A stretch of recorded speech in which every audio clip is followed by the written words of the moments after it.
Watching plays have been part of our entertainment for hundreds of years. Writing one, however, is not always fun and games. So I did a directed study with Frank Mihelich, who is the main professor of theater performance in the theater department, and I found that not only did I love playwriting, but I also loved playwriting as much as I hated academic writing in general.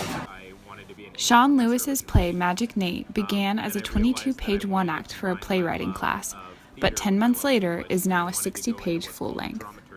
So Magic Nate is the story of Jeff, who is a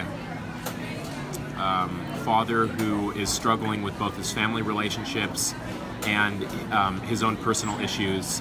He is bipolar, and he is struggling to communicate, in particular with his 11-year-old son Nathan, who has Asperger's syndrome. The play revolves around the custody battle between him, Jeff, and the maternal grandfather of Nathan, Tom. And then there are also supernatural elements and other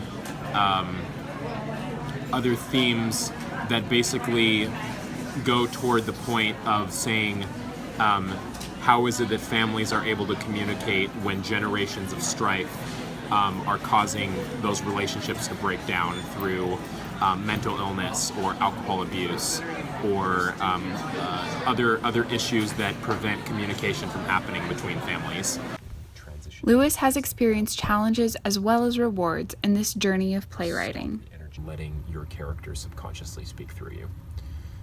And it's very, very difficult to do, and as you go further through your time writing, it becomes easier. But even for me, having been working on this play for 10 months, it's still really difficult to find structure in the midst of chaos and my own kind of interpretation of where I want things to be by the time that the play is in its final draft.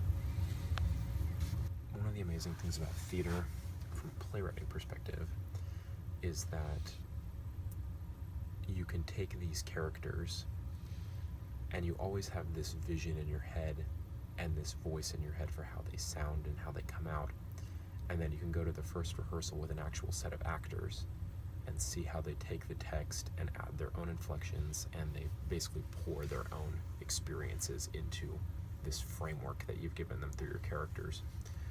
And it's fascinating watching a production of your show and knowing that not only is that production far different from what you envisioned in your head, but also the next 20 productions after it will all be completely different from both your interpretation and the interpretation that you watched at the very beginning, because every actor is different and every actor brings their own set of experiences to the table and to the production and to the actual run of the show. So there's a constant state of creativity and a constant state of change and flux that as a playwright, it's just fascinating to see what happens when you take your vision and then have truly talented actors run with it and realize it. Lewis plans to take his playwriting to New York next year. For Lancers TV, I'm Jasmine Emish.